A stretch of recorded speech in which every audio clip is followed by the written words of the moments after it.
After a dramatic finish in Lemoore, California, the WSL Championship Tour heads south to Punta Roca for the Surf City El Salvador Pro presented by Corona. Opportunities for results are dwindling. Only 4 events remain before the title-crowning Rip Curl WSL Finals. Carissa Moore sits in a commanding position at #1 on the rankings, while the rest of the women try to seize results in order to secure their place on the leaderboard. That section right there, and she nearly pulls the puck shot in. American Griffin Colapinto wears yellow for the first time ever heading into El Salvador, the event where he defeated Felipe Toledo in the final last year. Behind the Californian are contenders, world champions, and veterans looking to claim valuable rankings points for a shot at the 2023 world title. The fight for the WSL Final 5 rolls on here at the Surf City El Salvador Pro presented by Corona.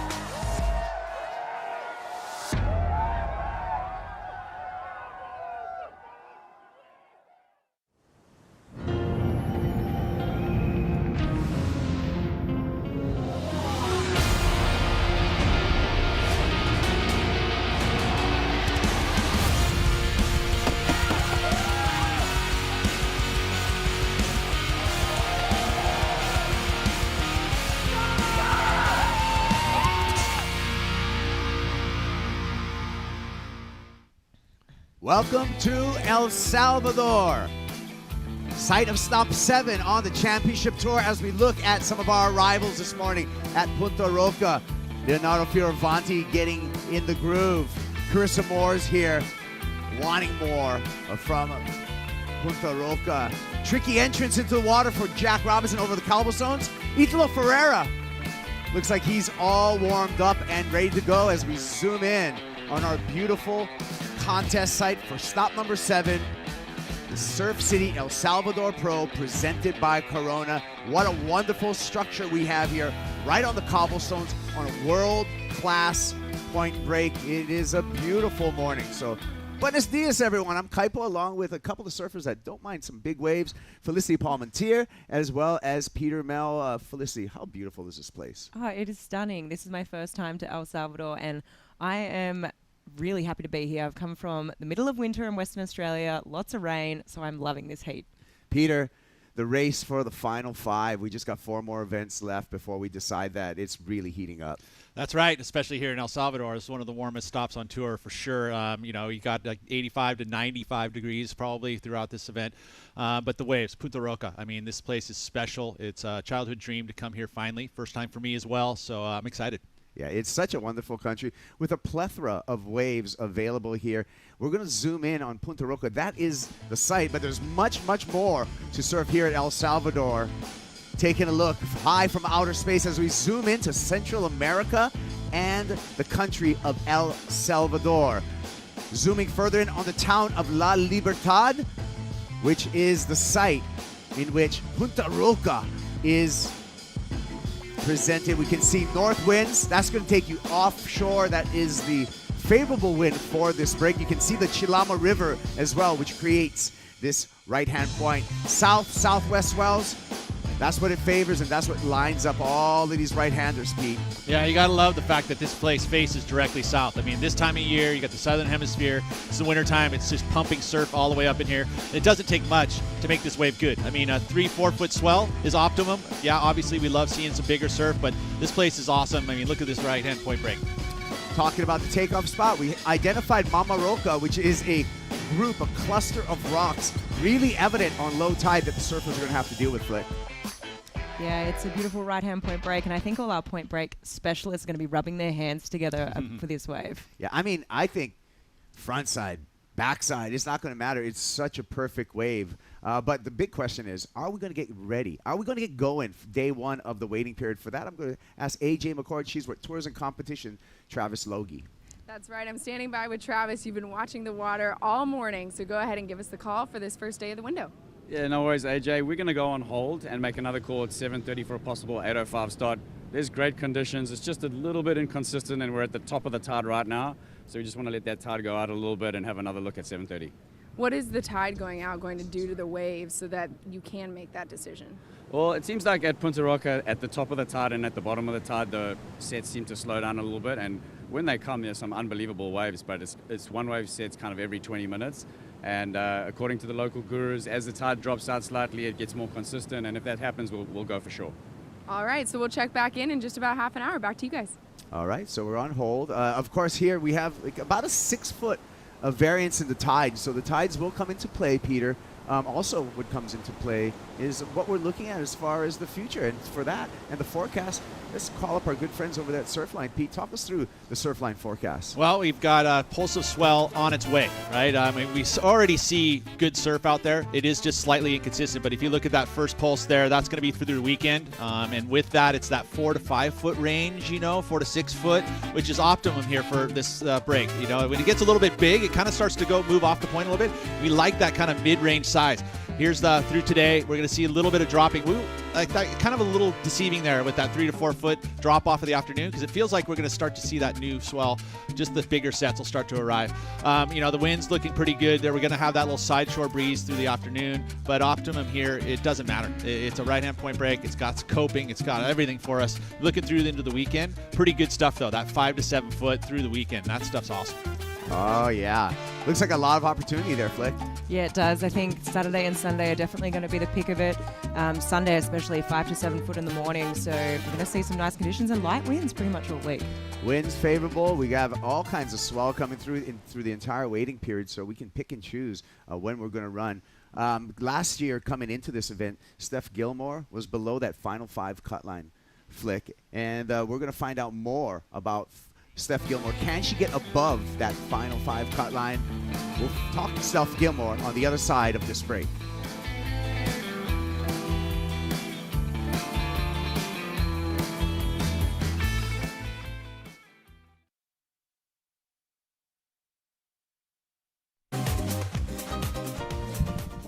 Rip Curl Pro Portugal in just her 3rd CT event. Marks out in front, jams it again. She is on her way and seals the deal. Molly Picklum is your Hurley Pro Sunset Beach champion, and she's feeling it right now. 2-time world champ Tyler Wright, end section approaching. She just hammers it. Tyler Wright has done it in back-to-back seasons. This has been an incredible ride for the Hawaiians so far. Wow. Beautiful turn there. Carissa Moore takes out the Surf Ranch Pro.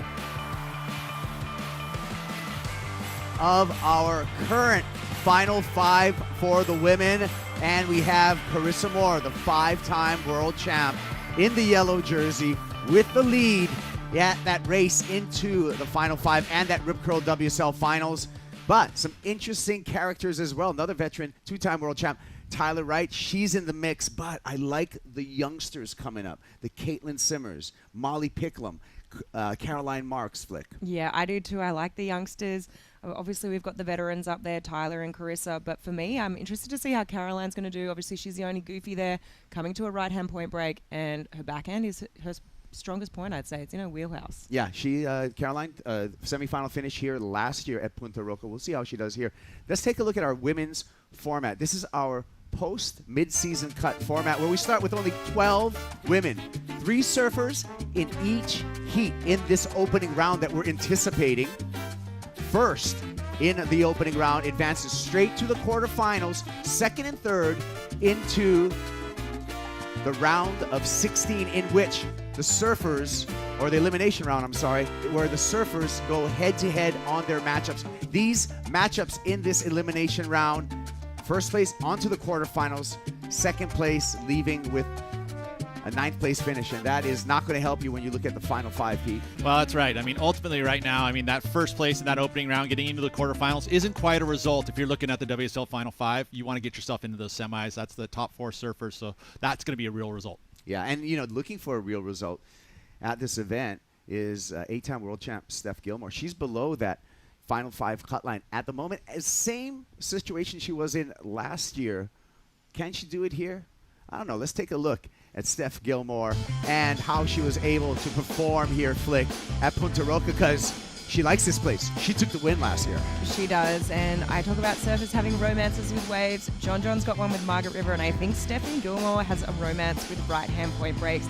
She just surfs with so much speed, power flows, so much style, and yeah, I love to watch it. I think, this is since she's been on tour, she's won an event every year, except for 3 years when she was injured. So it's not like Steph to not win an event yet. So will history repeat itself? You like boards, Pete? This is where Steph Gilmore found Cash Cow number 2.0. Yeah, and she's going to be able to do that again. I think we watched her warm up, and it's looked solid. Well, let's take a look at Steph Gilmore and her year last year and this year. She's in a similar situation as we descend upon stop number 7 on the championship tour. 2022, Peter, a slow start for Steph Gilmore, but back end of the year, she was able to get into that final 5 and perform at lowers for an 8th world title. And a lot of it was due to this event right here. You look at what her results were in 2022. She sits at number 7 when she came into this event. That win catapulted her into the final 5 at that point. She kept it together. J-Bay obviously with that equal 3rd and a 5th at Tahiti.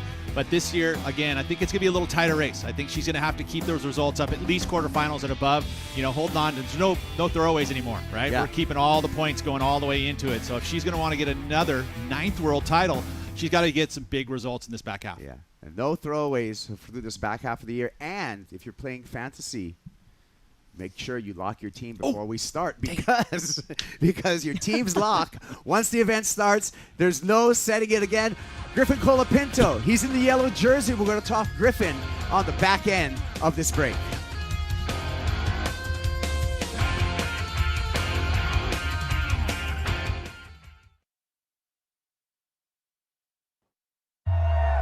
Jack Robinson, officially your Billabong Pro Pipe Champ. Ethan Ewing, he's joined his mother's name on the legendary Bell Staircase. Felipe Toledo takes out the Hurley Pro here at Sunset Beach. Joao Chianca is Rip Curl Pro Portugal champion. Griffin Colapinto takes out the Surf Ranch Pro, presented by 805 Beer. This is our current final 5 as we look at the rankings coming into stop 7 here in El Salvador. Jack Robinson, Ethan Ewing, defending world champ Felipe Toledo. Joao Chianca's been on a run this year, but the conversation, Griffin Colapinto taking a win at the Surf Ranch, and it's the first time, Peter, that Griffin Colapinto is wearing that yellow leader jersey. Yeah, and you think about that right now, Final 5, every one of those surfers has had a win this season, right? So ultimately those wins are so big. Griffin being that he won the last event at the Surf Ranch and defending champion here, you like his chances. Yeah, you know what, Flick, let's take a look at our format, our post-cut format for the back half of the season. This is how it's going to play out. 24 men enter the opening round in 8 heats of 3 surfers each. The winner of the opening round heat moves straight into the round of 16, 2nd and 3rd place into that elimination round. That elimination round is when we go man-on-man competition. Pretty straightforward from there. First place moves on to the round of 16. Second place eliminated with an equal 17th place. As we reseed again into that round of 16, man-on-man, head-to-head matchups, and now we're in a bracketed conversation all the way through quarters, semis, and finally our champion. That's how we're going to play for the rest of the season, Peter. And another reminder is that there's no throwaway. So when we're racing for that final 5 position, every single one of your results count in these last 4 events. And just like the women, and now it's about semifinals and above, right? That's where you want to be. If you want to make the final 5, that result is going to be an equal 3rd or better. Let's take a look at Griffin Colapinto as he's coming in with that yellow leader's jersey, and he is our defending champ here, Flick, at Punta Roca.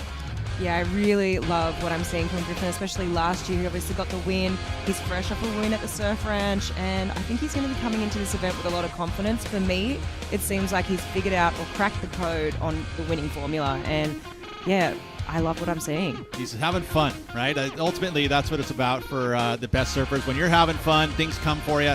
He's having a good time. You can see right here his celebrations were good. His crew that he's rolling with is good. Mitch is here once again. We saw Dad was hanging out. There he is under his leg right there after the big win from last year. You got to love Griffin in his approach. I mean, he's just a crowd favorite because he's having a good time, and you can see it. Well, here's his challenge for the opening round, Peter. Griffin Colapinto, Callum Robson, the only surfer on tour who has earned a perfect 10 so far in 2023, and the exciting wild card local boy, hometown hero, Brian Perez, is going to be in that opening heat, round number 4. Brian Perez, also known as the Pink Panther, he is going to have a chance for him to really make a name for himself. Here he is entering the competition area, and let's hear a little bit from Brian Perez as his thoughts. Second year as a wild card here at the Surf City El Salvador Pro. For me, last year was super special. Like to be in the city, that was my dream when I was a kid. Surf with the best surfers in the world, and this time I want to perform more. I want to give it all I have. The surf I surf every day. So for me, this time I want to be more focused, more. I always enjoy being in the water, but this time I want to do it more. Show my surfing. This is like more special for me, and then want to surf better in this event. Last year I surfed good, but this year I want to get better. Yeah, Perez always wanted to do better, and of course, Felicity, we always see that the inspiration that the surfer can have, being kind of the hometown guy, but also the added pressure having to perform in front of his local audience. Yeah, for sure. I also think it just depends on what kind of mindset he's coming into this event.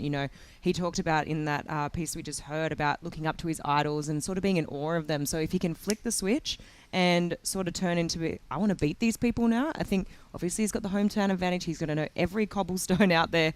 So yeah, things are looking good. Well, Peter, Brian Perez, he obviously has this wave wired. He's surfed it thousands of times. Let's take a look at one of his waves. This was from the free surf yesterday, Pete. And look at that, just that overhead right-hand point break. And, of course, he got this place dialed.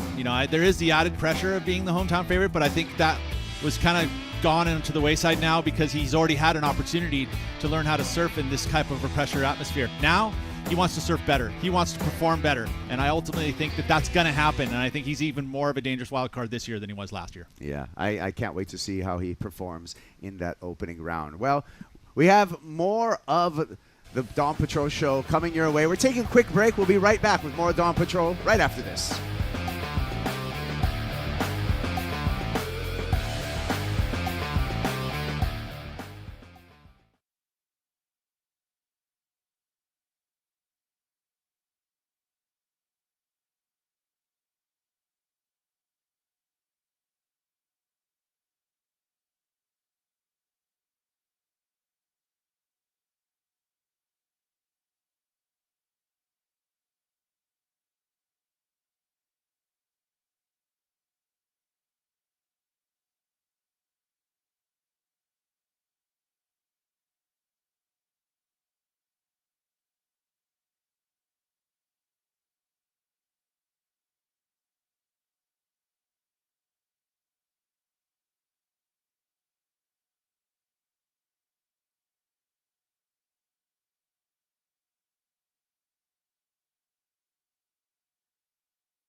Ensígueme mi caballo, porque esta noche hay parranda, porque esta noche hay parranda.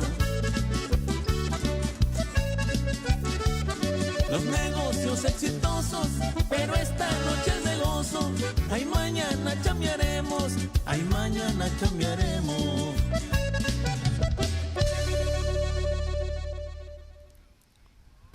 Beautiful opening ceremony from Ballet Puerto Rico Nacional from the Ministry of Culture here in El Salvador. Welcome us to this wonderful place as we buzz by Punta Roca, world-class cobblestone right-hand point break, and that's the site of competition. Where we go today, we're going to find out a little bit later, but right now we're going to talk about some of the heats that we have upcoming. Felicity Palmentier with me, as well as Peter Melham Kaipo. We got some great heats in this opening round. We'll take a look at some of the women's heats, Peter, and what we anticipate. I want a couple of your favorites as we look at these 4 opening round heats. I like heat number 3. You got defending champion up against world champion Tyler Wright. So 2 world champions there. Joanne DeFay looking on point in the warm-ups. So that heat for me kind of comes out glaring. But all of them look pretty darn good. What about you, Flick? I like heat number 4 with the youngsters. Yeah. For me, it's heat number 4. This is Battle of the Groms.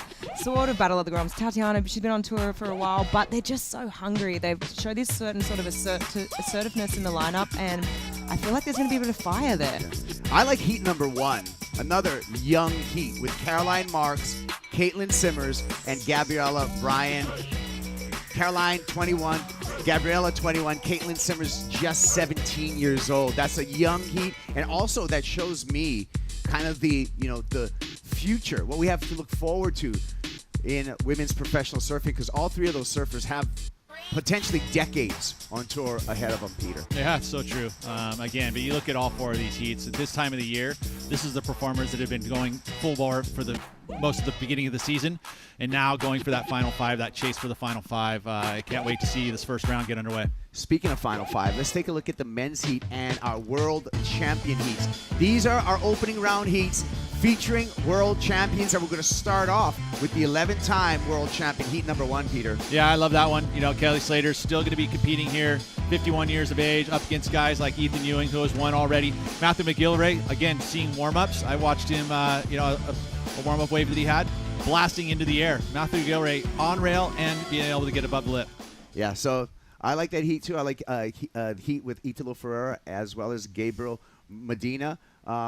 So we're going to see if we're getting underway. Again, we're going to make a call, 7:45 local time, to see if we get underway today. And remember, lock in your fantasy surf team before we start. Check in, worldsurfleague.com for the call.